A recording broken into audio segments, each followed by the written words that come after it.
All set. All right. Thank you, everyone, for coming. I'm delighted to introduce Alison Gopnik. She is a psychology professor at Berkeley.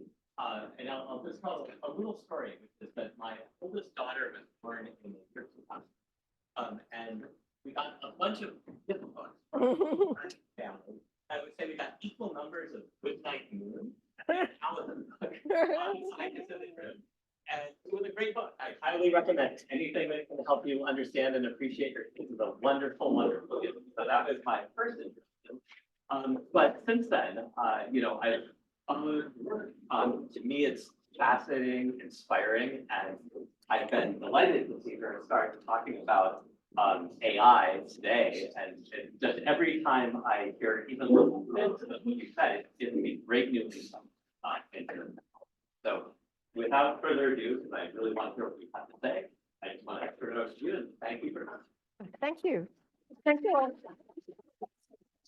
Thank you all so much for having me. And I have to apologize for my voice. I have been yelling at a 3-year-old and a 1-year-old for the last 2 weeks, and I'm realized that I don't have much voice left. So what I'm going to do today is, let me say first what I'm not going to do. I'm not going to show a bunch of results and say, see, LLMs can't do this and kids can, or vice versa. What I'm going to do is go do a kind of 5,000-mile view about some of the things that I think we can learn about AI systems from thinking about development. And in the first part of the talk, I'm going to talk about LLMs, because how could we not talk about LLMs? And in the second half of the talk, and suggest a way of thinking about them, which is different from the way I think they have traditionally been thought about. And then in the second half of the talk, I'm going to talk about some ideas about how we could build AI systems that are closer to the kinds of intelligence that we see in very young children, and have some suggestions. And I hope we'll get some feedback and help from people in the audience about how we might do this.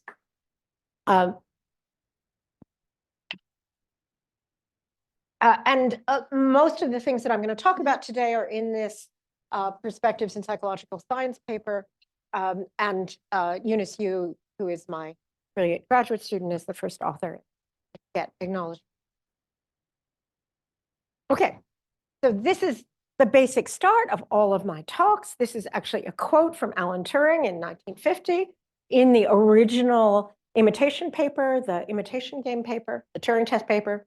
And what he says, having described the Turing test, suddenly makes this segue where he says, maybe this is just not the right idea at all. Maybe instead of trying to produce a program that simulates the adult mind, why not rather try to produce one that simulates the child? And for all those years, people read the first part of that paper, and then they stopped when the Kid Start stuff started. But Turing, as usual, was prescient about this. And this quote has come back to life because, of course, the reason why Turing says this is because what children are doing is not just doing all the kinds of things that an adult intelligence can do, but learning how to do it from their data and experience. And as machine learning has more and more taken over AI, the fact that children are the best learners that we know of in the universe makes them an even more appropriate model to look to when we're thinking about AI. So now recently there's been much more interest in trying to think about how understanding children and understanding children's incredible learning skills could help to inform what we do in AI. And in fact, this is something, of course, that's been a project in cognitive science for a long time.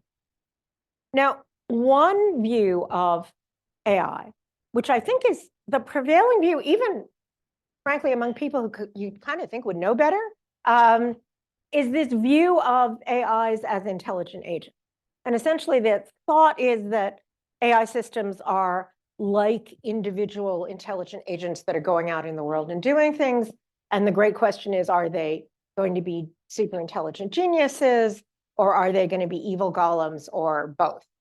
And connected to this view is, sorry, let me just say something about this view. So the idea is, think about an AI system, and it's interesting that even the articles that you attach to the word AI have shifted, so that people used to talk about AI and now they talk about an AI or AIs as if they were individuals, and particularly individual agents. And a lot of the things like the existential anxiety about AI and so forth depends on this view of thinking about AI systems as if they were individual intelligent agents, like the intelligent agents that we know about in the world, particularly human beings.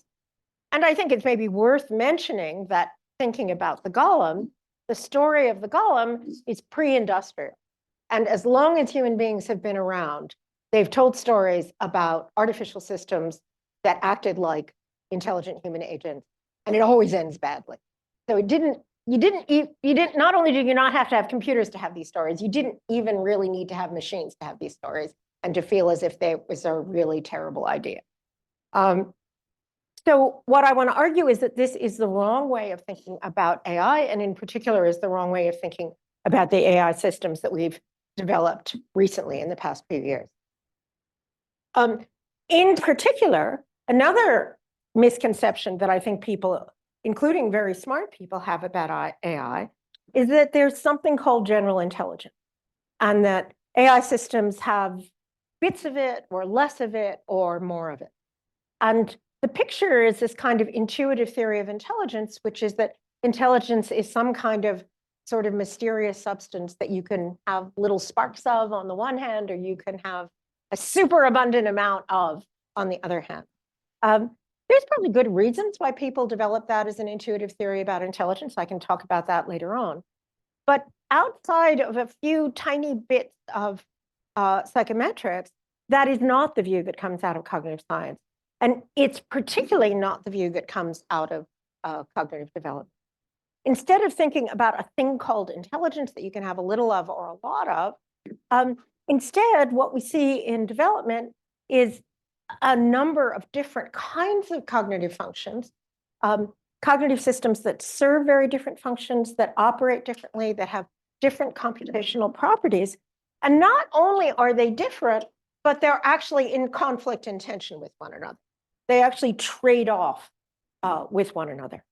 So from this perspective, it's just conceptually incoherent to think that there's a thing called general intelligence that you can have a little of or a lot of, because if you have more of some kinds of cognitive capacities, or you're exercising those cognitive capacities more, by definition, you will be worse off in terms of other cognitive capacities. And the classic example of this, and I'm sure everybody here is familiar with, is the explore-exploit trade-off. So the explore-exploit trade-off says that if you have a system that's trying to optimize, there's going to be an intrinsic trade-off between a strategy that gets you the highest level of utility and a strategy that enables you to explore the space more widely. Because if you're exploring the space more widely, you're not actually going to be implementing strategies that are going to give you the most utility. And if you're narrowing in on something that initially will seem to give you the most utility, you're not going to be exploring the space widely. And this very basic foundational trade-off between exploration and exploitation is something that people in computer science and optimization theory and other kinds of theories have pointed out. And part of the reason why you see this basic trade-off is because the kinds of functions that these systems are maximizing are really different. So one way you could think about a cognitive system is that it's trying to maximize utility. So it's trying to get you to accomplish your goals. It's trying to get you the most rewards. It's trying to get you all the good things and keep you away from all the bad. And a great deal of work in AI and in adult cognitive psychology and in other areas is really about what kinds of things could you do to maximize utility. Classic reinforcement learning is a very good example of it. On the other hand, you could think about cognitive systems that are designed to solve what people in vision science call the inverse problem. They're cognitive systems that are designed to extract the maximum amount of truth, to figure out the environment as accurately and veridically as you possibly can. So you think about an agent in the environment, and now its objective function is find the truth, figure out how this environment works, and do it as effectively and veridically as you possibly can. And the visual system is a really nice example of a system that we know is designed really beautifully and elegantly designed to pick out the spatial structure of the environment.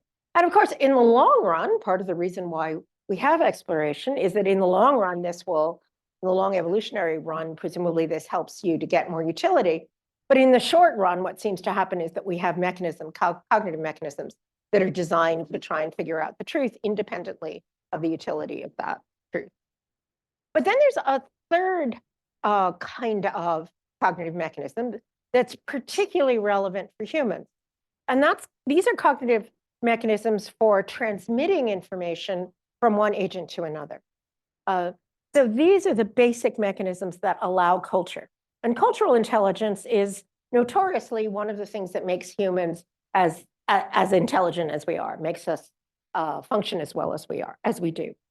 But the function of transmitting information is very different from either the function of using information to maximize utility or the function of trying to get as accurate and veridical a picture of the environment as you could get. So if you're thinking about transmission, what you really want is to maximize the convergence between the information in one person's head and the information in another person's head. And sometimes you can do that by trying to both get the truth, or sometimes you can do it by trying to both maximize utilities. But as everyone will recognize intuitively, there's lots of examples where what you're trying to do when you pass on culture from one person to another is not to do either of those things. You might be just trying to solve a coordination problem. So everybody agrees that you should drive on the right or drive on the left.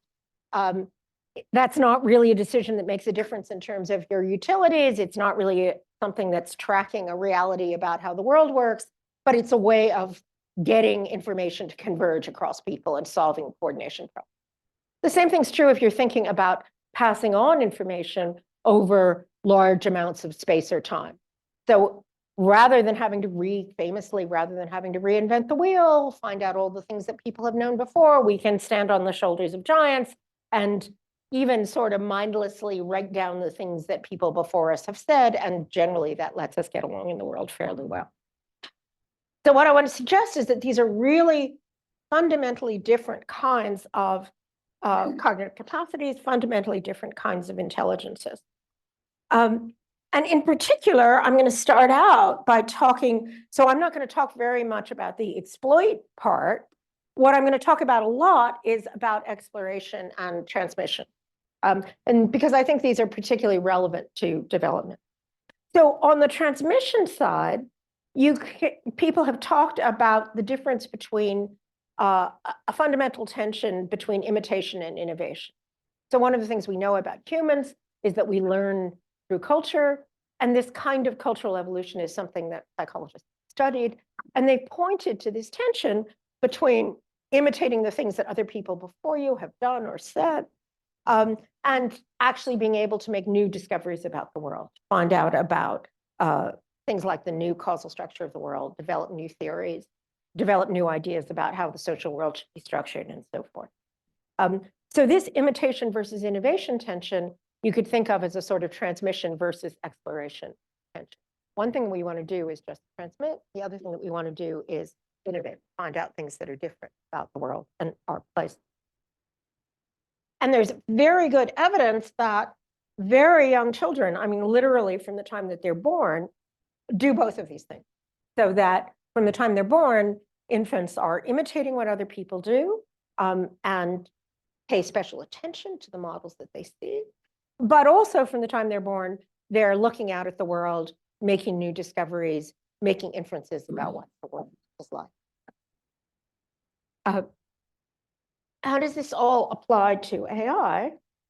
Well, one thing that I want to argue is that the right way to think about large models, in particular large language models, rather than thinking about them as if they were individual agents, the right way to think about them is as what I'll call cultural technology. What are cultural technologies?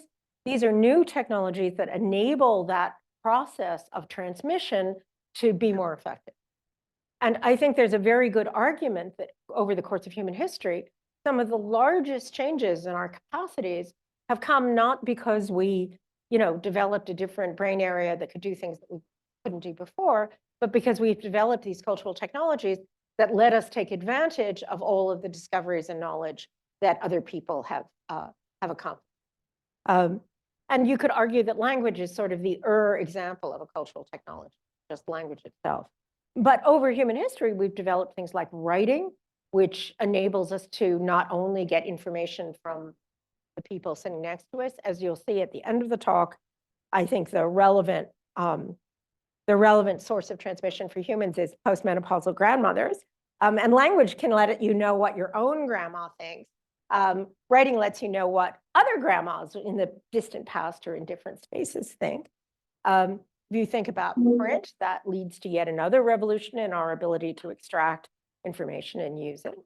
And it isn't just that these technologies involve having information, but they also give you new ways of generalizing from the information that you have, of summarizing it, of accessing it.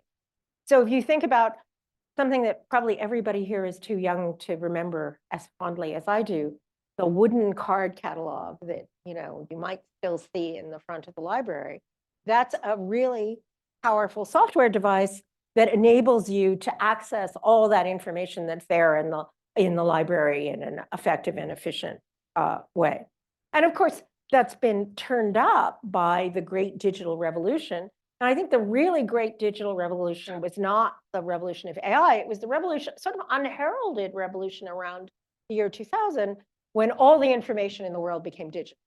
And that had not really happened before. Around 2000, television and print and visual images and everything becomes digital. And once all the information in the world became digital, that meant that you could access it and search it and transmit it in ways that you hadn't been able to do before. And you can see that with things like internet search and Wikipedia.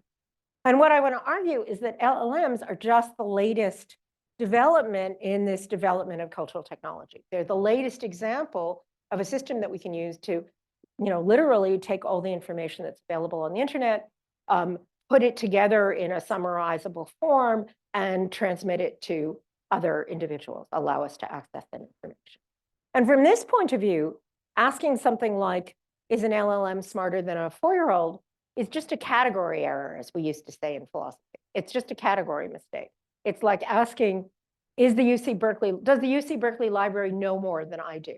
Well, in some sense, of course it does. There's much more information in the UC Berkeley Library than I have in my head, but it's not the sort of thing, we don't know things in the same way. We're not using the information in the same. Now, to say this is not at all a debunking argument about LLMs. On the contrary, I think there's a very good argument that across human history, developing these new cultural technologies has had much more wide-ranging effects on what we do than bringing another agent into the world. Like, we've brought a number of intelligent agents into the world over the course of human history. And sometimes they have big effects, but none of them have really giant effects. Whereas having these new cultural technologies really makes an important difference in the way that societies work. And I think it's instructive, as we're thinking about LLMs and worrying about them, to think about some of these previous cultural technologies. So people like Joe Henrich and Dick Boyd and Peter Richardson have talked about this idea of the cultural niche, that our great niche as humans is this ability to extract information through cultural technologies. And I think you can make a good argument that when each one of these things has developed, there's been positive and negative effects, and that people at the time have paid attention to both the positive and negative effects. This is a lovely quote from Socrates, and Socrates was notoriously extremely dubious about writing, because he thought that the effect of having writing would be, first of all, that everyone would think that things were written, that it's really interesting. He thought people would think that things that were written down were true. So there'd be a great source of misinformation. You wouldn't be able to have a Socratic dialogue with a book the way you could with Socrates. And he also thought that everyone would lose the capacity to memorize Homer, for example. And you know what? He was absolutely right. Once you had writing, people tended to think that things that were written down were true. All of those clay tablets were hallucinating all the time, right? Really, clay tablets are like a great source of hallucination. And nobody nowadays can memorize all of Homer. So he was absolutely right that these were going to be negative effects of the new products. And I particularly like this quote. I won't go into the whole thing, but I really like this last sentence because it sounds very LLM-ish. they seem to talk to you as though they were intelligent. This is Socrates talking about books. But if you ask them anything about what they say from a desire to be instructed, they just go on telling you the same thing over forever, which is kind of like what happens with chatbots. So this is an example of the ambivalence even about writing. Of course, we tend to think now that writing was a good idea. The same thing is true about the innovations in printing in the 18th century. So, of course, print comes with Gutenberg, but it really becomes powerful in the late 18th century because there were new technological innovations that meant that basically anyone could print anything. And this is actually Benjamin Franklin, who was a printer, not coincidentally, and he's printing. And there's a quite serious and I think quite convincing historical argument that both the American Revolution and the French Revolution depended on these technological innovations in printing, that it was the ability to take a new idea and distribute it very, very quickly and effectively to everybody that led to massive changes in the society and people's information and people's knowledge. Very appropriately, since we're in Boston, I saw a wonderful recent example of this in the new biography of Samuel Adams. In fact, as I was walking past the graveyard, the cemetery in the Commons, there's a bunch of headstones to people who were killed in the Boston Massacre. Well, it turns out that the Boston Massacre was an invention of Samuel Adams and his print shop. So what actually happened was that there was this very typically confusing, strange thing that happened where there were a bunch of young British guys with guns, and then there were a bunch of young American guys with snowballs, and somebody at some point let off a gun and nobody knows exactly who or exactly why. And Sam Adams literally that night went back to the printing press and this is great, got Paul Revere to do engravings that night of the Boston Massacre, of the redcoats standing there coldly mowing down the patriotic Americans. And that became the event of the Boston Massacre, which was then celebrated. So there's a very good argument that print, and again, presumably this will ring a bell with anybody who's been on social media. This was like Sam Adams using social media in the 18th century. And I highly recommend this book by Robert Darnton, The Literary Underground of the Old Regime. And this is about the effects that the printing technology had on in France. And what Darnton did, what was, as opposed to just reading, Common Sense from the Declaration of Independence pamphlets, he actually went out and read all the pamphlets. And you will be shocked to hear that most of the pamphlets were libel and softcore porn. That was the first, you have this wonderful new technology for distributing information. The first thing you do is produce obscene lies about the people who are your political enemies. And Let Them Eat Cake, for example, is actually a meme that was invented in the context of print. And Darnton does a lovely job of showing how this kind of misinformation developed as a result of new technology. What happened to try to control this, to keep these bad things from happening? Well, what happened was a whole series of norms and regulations and laws and institutions like testimony and editors and journalism schools that actually ended up meaning that these new cultural technologies, which seem to have this pattern where they start out being kind of crazed and all over the place, started to have a kind of form that actually made them more useful. And we can't just hope, we have to actually do things to implement that to happen with LLMs as well. So LLMs are the latest, I would argue, are the latest example of this. They're really powerful, they have big effects, and we have to keep them in check in the same way that we've kept other kinds of cultural technologies in check in the past. Okay, so that's a slightly debunking story about LLMs. Now, how about the other side? So that's the side about imitation and transmission. How about the side about innovation and exploration? And this is really where I'm going to be talking about more about work with children. So how do we get innovation? Well, one important mechanism for innovation that I've been studying for the last 20 years is learning new things about the causal structure of the world.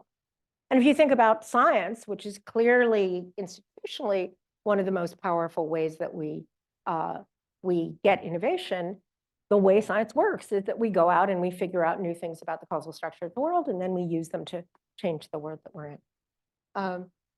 And part of how we do that is not just by passively, we don't do science for the most part, although we do to some extent, by just passively soaking up, here's all the things that are in all the science journals. We do it by actively going out into the world and getting new samples, experimenting, finding out new things about how the world works. And one idea, so for the last 20 years or so, my colleagues and I and lots of other people in developmental psychology have been asking this question about how do we do this?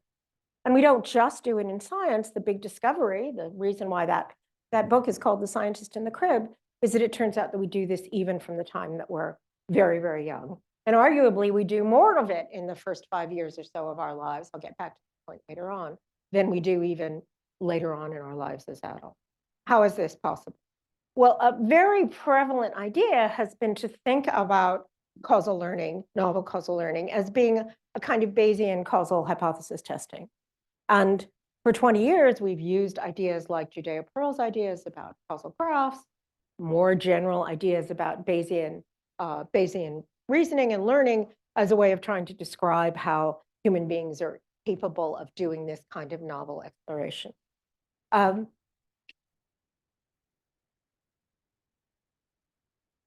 the basic idea behind this account, you could ask, well, what makes it causal learning? What is it about relations that we understand about the world that makes them causal? And why is causal knowledge such a powerful force for innovation? And the kind of picture that's come out in the literature is what's called the interventionist theory of causation. And the interventionist theory of causation says that what it means for there to be a causal relation between two things is that if you intervened on one variable, changing its value, then there would be a change in the value of the other variable.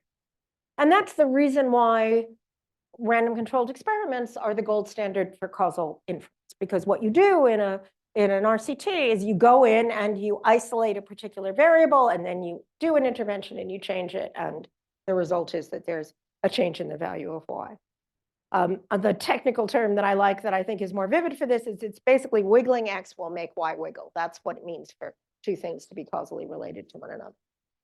Now, there's a whole technical definition about what an intervention is, but freely willed intentional actions are a very good proxy for this ideal intervention, because an ideal intervention is something that sets the value of the variable independent of all the other variables. So if you have a vision of an agent that can go in and just freely decide to set a variable to a particular value without itself being influenced by the outcomes, that's a good proxy for these ideal interventions. Okay, so that's the interventionist account of causation, and you can see why, if that's what causation is, you can see why figuring out causal structure is so useful to us. Yeah. Sorry, I didn't understand the difference between an intervention where you really willed like that. Yeah, so an intervention is an abstract idea that you could, in principle, do something to set the value of the variable. Freely willed intentional actions are things that human beings are actually doing, right? So, for example, I could say, if the moon causes the tides, what that means is, if you intervened on the moon to change the position of the moon, there would be a change in the position of the tide. Now, maybe no actual human being could ever do that, right? But the principle would be that if you performed this kind of causal action on the cause to set the variable, then here's what the outcome was, right? Or you could think about, the light cone, where no human could possibly go in and change the settings of the Big Bang, but what it means to say that the Big Bang caused our background radiation is to say, if you had changed the Big Bang, then you would end up with different background radiation. And please be free to ask questions, especially clarification. So that's the reason why causal information is so useful, is because it enables interventions. It enables you, you might not quite be able to move the moon, but you can send a rocket there, right? Once you know something about causal structure. And this kind of probabilistic Bayesian inference provided, and still does provide, a quantitative computational account of how you could go out into the world, see patterns of statistics among events, see outcomes of interventions on events, and infer what the causal structure is. And then you can use a kind of, sorry, but the first thing you can do is if you know the causal structure of the world, then you can figure out the right predictions, interventions, importantly, counterfactuals, and vice versa. If you, because of that, then you can use Bayesian inference to go from those statistical patterns in the data normatively to infer causal structure. So it looks like you have a really nice, or it looked like you had a really nice computational account of this incredibly important kind of causal learning that we do that enables massive innovation. And rather surprisingly, this is a review that just came out in Nature Reviews Psychology that we did, looking at all of the work that's been done, looking at causal learning over the past 20 years or so. And rather surprisingly, it turns out that if you look at even very young children, they seem to be doing something like this kind of complicated computational process.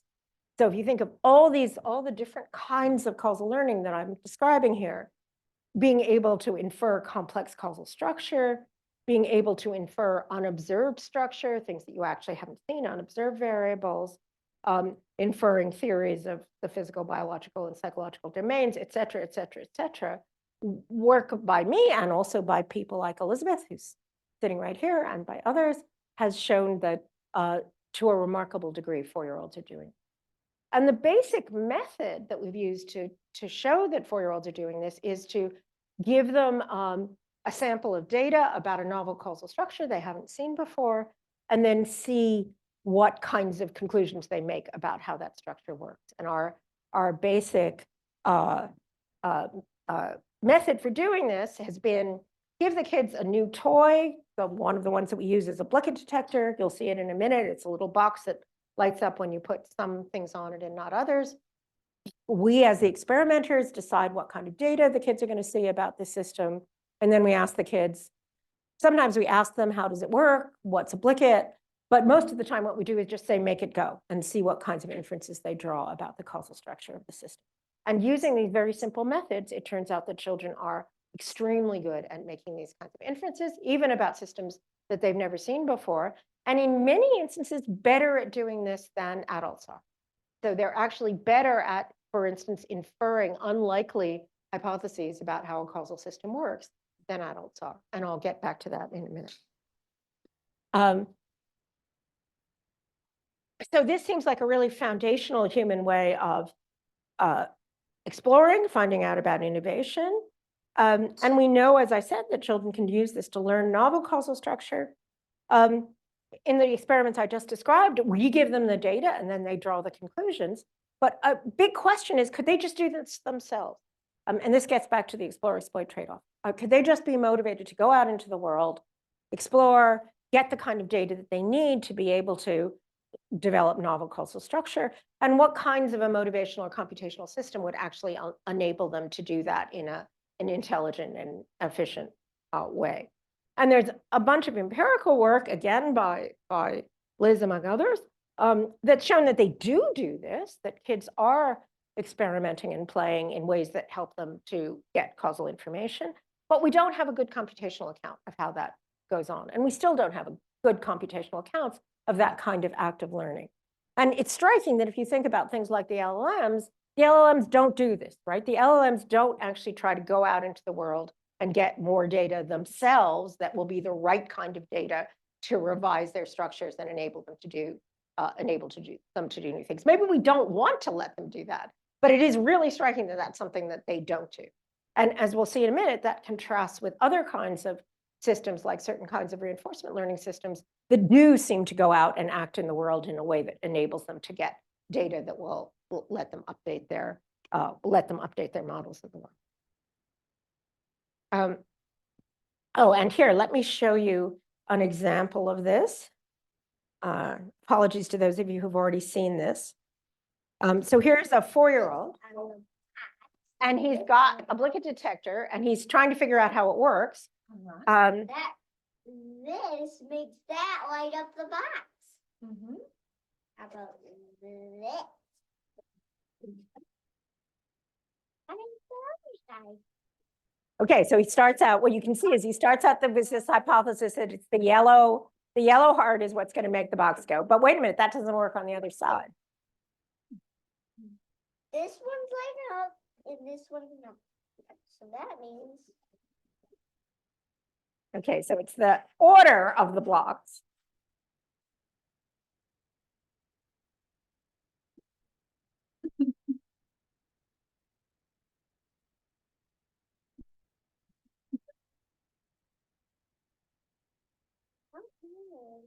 I always think if you doubted the children were scientists, that expression, if you're a scientist, should convince you. oh, it's because this needs to be like this. And this needs to be like that. That's why. Oh.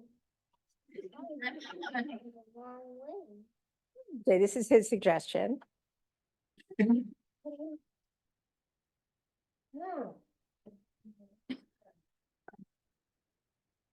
What should we do now? Oh, because the light goes only to here, not here. Oh, the bottom of this box has electricity in here, but this doesn't have electricity. So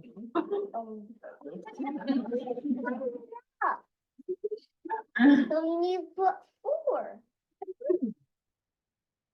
So you need to put 4 on this one to make it light up and 2 on this one to make it light up.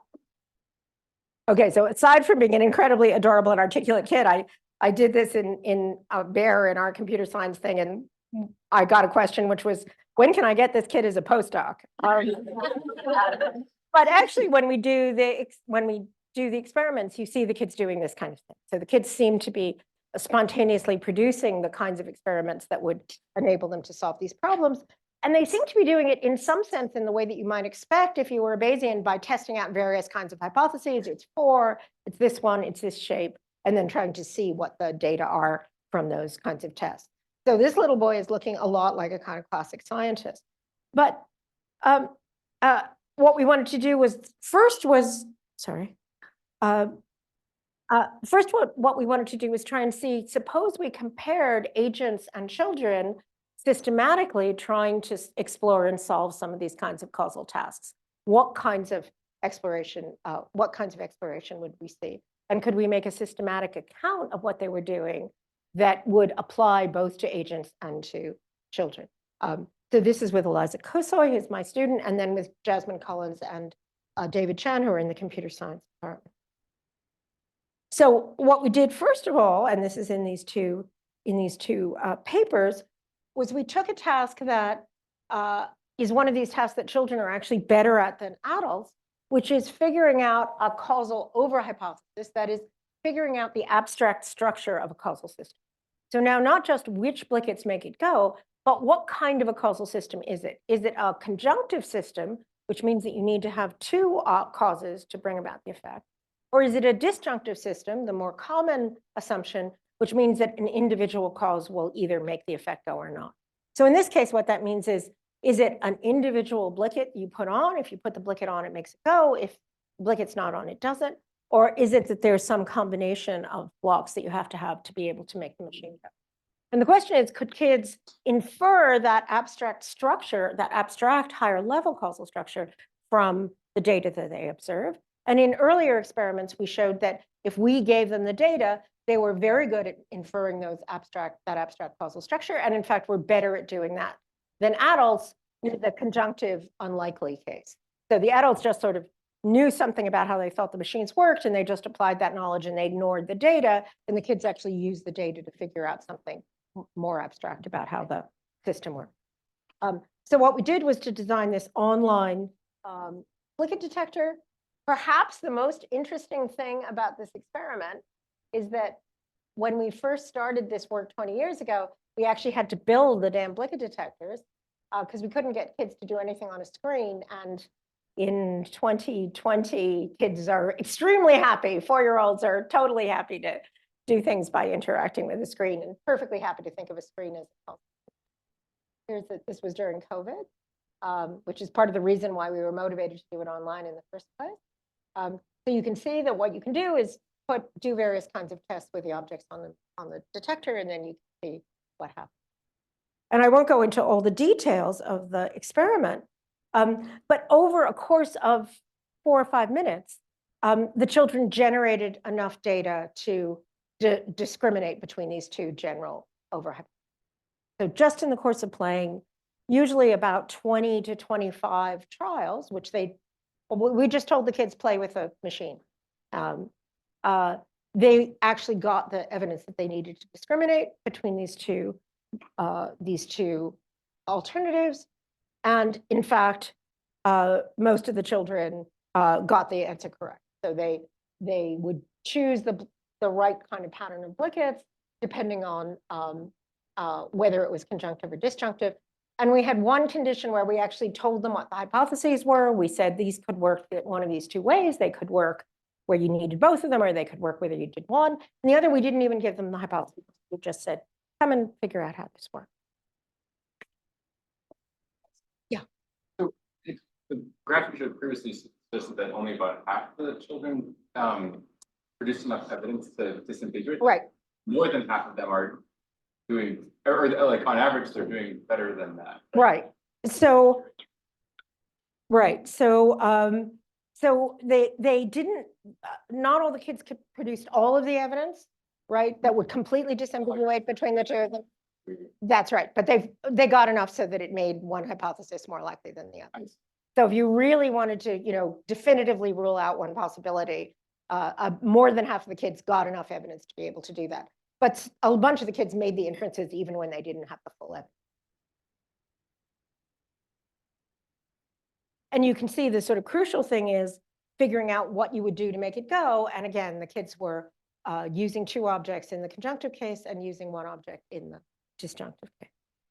How does this compare with models? Now, I should put in the caveat that apparently Yejin Choi was here before and had the same caveat, which is I am absolutely sure, because I've now given this talk several times, that if you did it now, the LLMs would do fine, because someone is sitting in the back of the seminar room doing RLHF to make sure that the systems will be able to give the right answers for these particular questions, which means that now we're going to have to go out and find another task that involves overhypotheses. But when we did it and I think it's important that what we did was to use these, originally when we did this with GPT-3 and Palm. And certainly if you're using the non-RLHF systems, the systems do not do well on that. And in particular, when they're not given the hypothesis in the first, what we did was we actually gave the systems an advantage because we gave them text for everything that the kids did. So they didn't have to even decide about the exploration themselves. We said, now you put one thing on the detector and here's what happened. It lit up, you put on the blue one, you put on the red one, and then we asked them which ones are blickets. And we asked them about what you'd have to do to make the machine go. And these systems that aren't RLHF systems were not good at making those kinds of conclusions, particularly if you didn't give them the hypothesis in the first place. And when we tried to do this with reinforcement learning, which is something that I'll come back to in a minute, although this will not be a surprise, although they could do it, it was still 720,000 trials for them to be able to do it, as opposed to 20 trials, which is what it was taking the children to solve the problem. And then when we looked more carefully, again, no surprise, essentially the RL systems had overfit. They just had tried every possible combination and looked at every possible outcome. Yeah, on the actual interview, exactly. And by the way, we did it symbolically, so it wasn't like they had to do vision. We had. You're right. It wasn't pixels. So it was here's 2 blocks and here's a machine and here's the outcome of it going off or it's not going. So they had that. That was already abstracted. And it's sort of interesting that with 3 blocks and 1 machine, and either it lights up or not, it's that many iterations just to be able to solve this problem with even with reinforcement learning. So here's an example of something that 3-year-olds are doing spontaneously, easily in their own spontaneous exploration. and that artificial systems are having a lot of difficulty doing, unless, of course, you sit down and train them to do it, right? Which is a situation in which they can do it. But I think the important point is the reason why we did these experiments with the kids in the first place was exactly because we wanted to give them a setup that they would not have encountered before, that they wouldn't have heard about, that no one else would have told them about.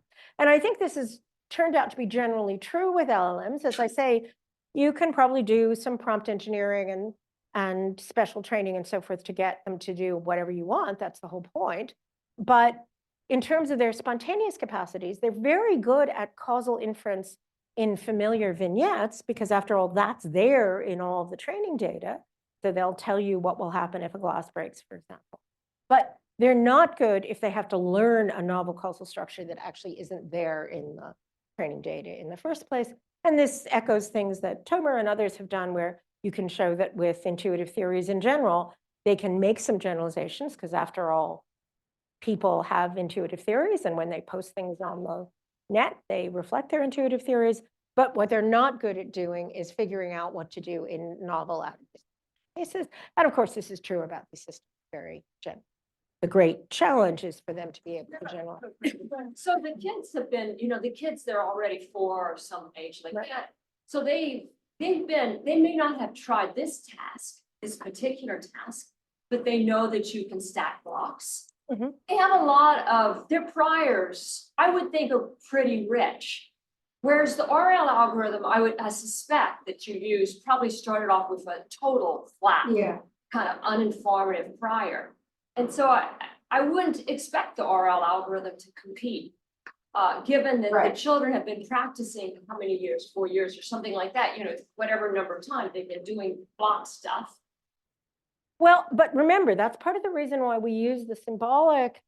So that's the reason why we use the symbolic information for the RL. So it's not like the RLs have to figure out what objects are. They don't have to figure out what the relevant variables are. We've specified what the relevant variables are. This system with the Blicket detectors isn't actually one that's a familiar causal system. If we'd done it with light switches, like you'd imagine that kids would have lots of experience with light switches. But in fact, the interesting thing is, especially these conjunctive causal cases, right, where you need combinations of things to get a causal effect, they're kind of unusual. We don't actually have a lot of those typically among artifacts. When we gave the original paper, we had to sort of think of, okay, well, like when you have your microwave and you have to plug it in and you have to press the button. It's not like they're not there in the training, but the combination of, if it has this structure, now when you put these things on, here's what the outcomes are going to be. It seems unlikely that the kids have directly got information about this. And it's important that there's no intuitive physics that gives you the answers to this. I mean, it is true that the blocks are making contact with the machine, but there's no mechanism. There's nothing about there's nothing about the way that the blocks work. In fact, we've done the same experiments where you wave the blocks over the top of the machine, where it really violates the intuitive physics. The kids do just fine. They behave exactly the same way. So it seems as if what the kids are doing is, as someone like Judea Pearl would predict, they're looking at the patterns of interventions and statistics and inferring something about the structure. And what that may indeed mean is that they have some of these very abstract principles, like, the Markov condition, or the, I'm trying to think of the name of the intervention condition in Judea Pearl's work, that say this is how interventions and statistics are related to causal structure. But I don't think it's that they have done a bunch of stuff about blocks. Sorry, yeah? It seems like the hypotheses are trying to get the kids to figure out in the models as a human created. Right. It's like almost a natural thing. You could imagine there could be causal hypotheses, like you have this block and it needs to be rotated at an angle that is close to a multiple of 5 degrees. Yeah. And probably they would never figure it, but maybe the RLE would figure it. Like, Yeah. to what extent is the fact that you're defining these causal models putting in sort of a human eye? Yeah. Well, as I say, I think at an abstract level, that's right. And I'll give some examples of that in a minute. We've tried varying kinds of aspects of the causal structure. And again, one of the nicest examples of this is something that Elizabeth has done, For instance, if you look at placebo effects, I think a placebo effect is a really lovely example of something that we know is not only a causal relation, but a really important causal relation, which explains a lot of medicine. But it's very counterintuitive for people, and it's taken them hundreds and hundreds of, they've believed in quack doctors for hundreds of years because they couldn't conceive of a placebo effect. But Elizabeth showed that, sure enough, 3-year-olds resist a placebo effect at first, but you give them a bunch of data that says, oh yeah, these are all cases where Johnny was, nervous about going to school and he got a stomach ache. And then they generalize it to new examples. Then they get, oh, okay, so I guess you could have something that crosses domains. Now, quantum effects, is that where we're getting to the edges of where humans can't conceptualize about causal relations? Maybe, but we seem to be able to get pretty far. We certainly can get things like action at a distance, which seems very counterintuitive. And we can show, as I said, that kids are getting action at a distance early on. We can get things that don't have any mechanism that's obvious. And kids seem to be very good at making those kinds of inferences. So I think you're right. I mean, that is part of the difference. And then the question becomes, what kinds of assumptions are kids making that say an RL system is not making? Are there going with this? Okay, so here's the last part of the talk, sort of more. So this is saying, here's these things that kids can do. It's hard to see how classic AI systems can do them. LLMs don't seem to be very good at doing them in principle because they're novel. What about other kinds of systems like reinforcement learning? And I have to say that as a boomer cognitive scientist, when I saw reinforcement learning come back, I hate to say this, but I think it was actually when Sam gave his first talk at Berkeley, my heart just sank. It was like, oh God, are we going to have to start wearing bell bottoms again? This is the return of our worst nightmares from the 50s and 60s. But I think there's a kind of approach to reinforcement learning. There are ideas in reinforcement learning that might actually be sorry, I should go back one. So what's the problem with solving this? If I've told you there's nice quantitative computational accounts of this by very smart people like Judea Pearl, and the kids are doing it. Well, the problem is if you take this Bayesian hypothesis testing approach, you have the search problem, right? Which is always the problem. So that beautiful little boy is sitting there and saying, oh, maybe it's 4, maybe it's 2. But where does he get that hypothesis space from? Why does he decide that those are the things that he should test? How could you update the probability of those hypotheses, given that there's this enormous undefined set of potential hypotheses? And in practice, when we started doing this work 20 years ago, we thought, well, there'll be some kind of clever solution to this. And the clever solution to this just kind of didn't emerge. We've tried various kinds of things. We tried sampling methods. We tried a bunch of other things. None of it seems to work very well. It's a really deep, hairy problem for any kind of Bayesian inference. So it looked as if we were at a kind of impasse about it. Well, what about looking at reinforcement learning, which has been very successful in contrast? Well, it's interesting that reinforcement learning, at least in its classical form, seems to have sort of the opposite strengths and weaknesses to the Bayesian hypothesis test. So it's motivated by utility, it's motivated by rewards, by trying to get as many rewards as you can in the long run. It's effective in narrower, well-defined environments like AlphaGo, but it has a lot of difficulty in open-ended high-dimensional environments. And part of the reason for that is because it faces these explore versus exploit trade-offs. So you could think about reinforcement learning as being a kind of very simple version of causal learning, and people have in fact thought about that. You do an intervention, you see what the outcome is, that changes what you do next. But it seems too narrow to be able to do the kind of work that this causal hypothesis testing and exploration is doing. On the other hand, the Bayesian learning is epistemically motivated. It's about, remember going back to my first slide, it's about trying to find the truth about the world. That's the whole basis of doing Bayesian hypothesis testing. And it allows these structured hypotheses. It gives you much better generalization than you would get from classic RL. But it also has difficulty with exploration. There's not any kind of simple story about exploration and active learning in the Bayesian hypothesis testing view, and it's facing these intractable search and sampling problems.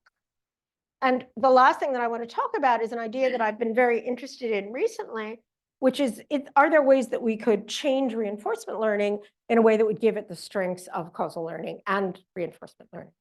And one idea that a lot of people have had is that instead of having reinforcement learning be about external rewards, you could have it be about internal epistemic reward. So instead of being rewarded for, getting juice or avoiding shock or whatever, instead your reward could be you've learned something new, you've gained information, you're curious, you have novelty. And there's been a whole bunch of really interesting attempts to try to do that with RL systems, including work that we collaborated on with Pulkit Agrawal and Deepak Pathak at Berkeley.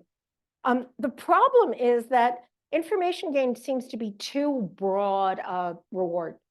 And the classic failure case for this is you sit in front of if it's really classic information game, you sit in front of a random fuzzy television and you're constantly getting high entropy and novel information and information gain, but you're not actually learning anything, and you don't want your agent to do that. And there's various kinds of attempts that have been made to solve that. But even if you thought about information gain in a more sort of intuitive way, look in this room, like there's a gazillion things that I don't know about and I didn't know about before that I could go out and find out about. Like I could just run through the halls of the Kempner Institute and there would be a million new things that I hadn't seen before and forms of information that I could gain. And it doesn't feel like that's really the right kind of information. So one idea about an intrinsic signal that's sort of shown up, it's funny because it showed up quite a long time ago in the evolutionary psychology literature, and I can talk about that a bit later on. But it's been used more recently in RL, is this idea of empowerment. And empowerment is a kind of information gain, but it's specifically a kind of information gain about the relationship between your actions and their immediate outcome. So the idea is that in order to get empowerment, what you want is to have a high correlation between the actions you perform and the outcome. So you want to go out and a way of thinking about it is it's control at the same time that you want to maximize the diversity of your action. And a good intuitive way of thinking about it is you want maximum controllability. What you want to do is go out into the world and find all the things in the world that you can control. All the things such that changes in your actions will lead to changes in those outcomes. And that's actually your reward function. And this is intrinsically rewarding exploration. This is independent. It doesn't matter what the actual outcome is. As long as the outcome is highly correlated with the action variability, you're going to be rewarded and you're going to want to do that again. And the idea that I've been arguing for recently is that this really is an account of causal learning. And it came out of the RL literature. But if you think back to that interventionist story about causation that I mentioned before, exactly what causation is a situation where you change a variable and then you get a different outcome. So causation is about controllability. That's what makes causation important. That's what makes causation happen. And there's a whole metaphysical argument that I could get into in philosophy about the idea that causation isn't actually tracking any one single thing in the world the way, say, vision is tracking space. It's tracking this very motley, from a God's eye point of view, very motley set of relations in the world that all have in common the fact that they support this kind of controllability. And this kind of controllability obviously is extremely useful and important for agents. And the claim that I want to make is that gaining empowerment in the RL context necessarily is going to lead to gaining causal knowledge, and vice versa. Gaining causal knowledge from whatever route is necessarily going to lead you to gain empowerment. And maybe people can talk about exceptions that they can think of to that later on. And when you start looking at babies from this perspective, I mean, remember that 4-year-old that I was talking about before? Here's a 1-year-old. This is Kit, who some of you may know as my co-recipient of the Rummelhart Award this year.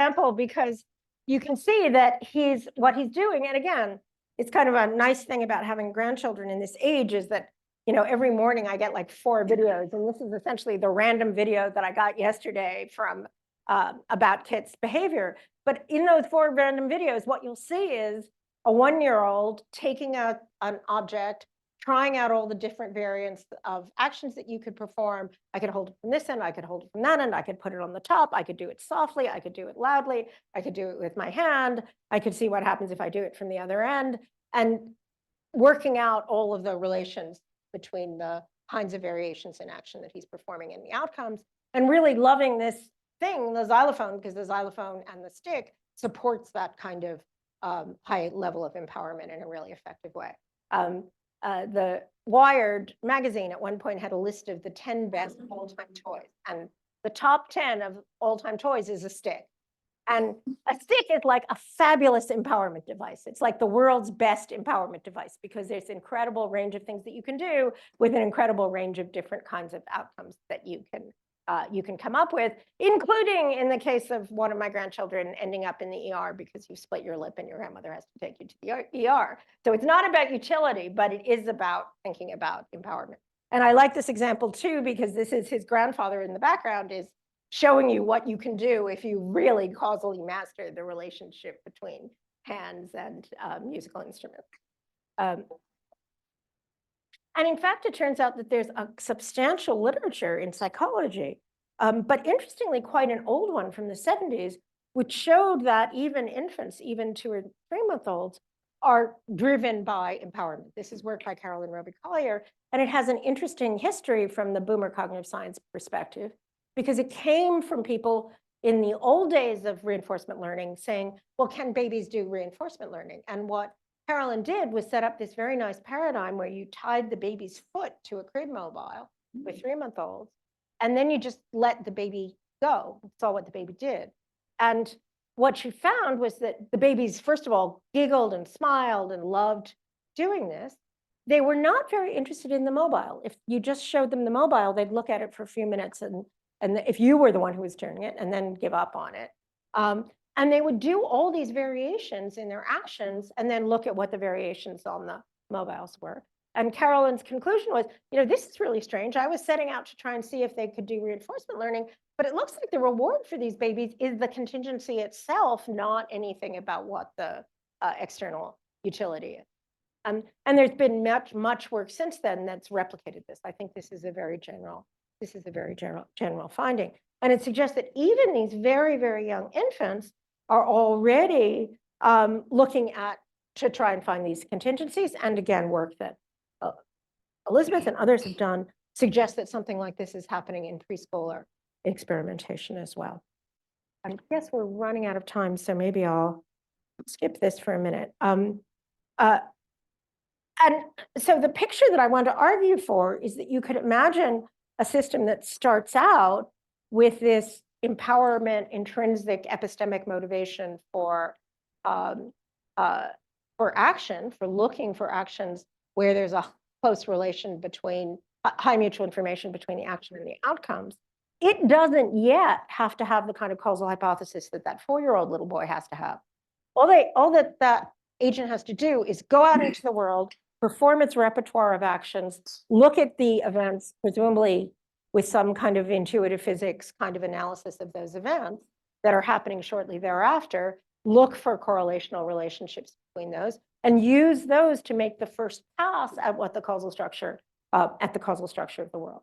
And if you know the kind of Pearl formalism, it's as if this process gives you a bunch of arrows. It's as if this is saying, okay, here's a potential causal relation because look, there's a high degree of correlation between interventions and outcomes. And then you could use that to build up to the more structured kinds of hypotheses that you see in, say, the 4-year-olds. So that's a kind of, and then as you develop further, as with a little boy, you can start using causal language to articulate those relationships rather than just acting, and you can get to the point where it's the moon causes the tides, which means that if we could change the moon, then we probably could change the tides, the kind of thing. Kinds of things we would do it. And I'll just briefly mention, we've done this looking at, again, this methodology that we have about this methodology we have about having humans and agents in an online environment. In this case, it was a Minecraft environment of the Minecraft crafter. We just put the kids in the environment and we said, go to it, just play. And then what we did was look at what they did, the kind of exploration, the amount of exploration that they did with regard to these models of intrinsic motivation. So we looked at how much were they pursuing entropy, how much were they pursuing information gain, how much were they pursuing empowerment, and then we looked at the relationship between that and how effective they were at actually exploring the environment.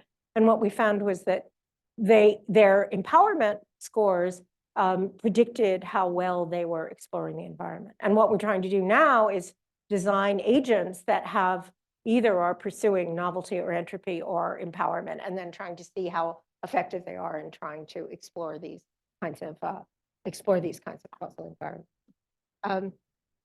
I think I will, oh, sorry, last thing, again, something that we're doing with Elizabeth. So what we're doing right now is doing a project where we simply look at what children are doing when they get a toy and they're allowed to play with it. And then coding that spontaneous behavior in terms of measures like novelty and entropy.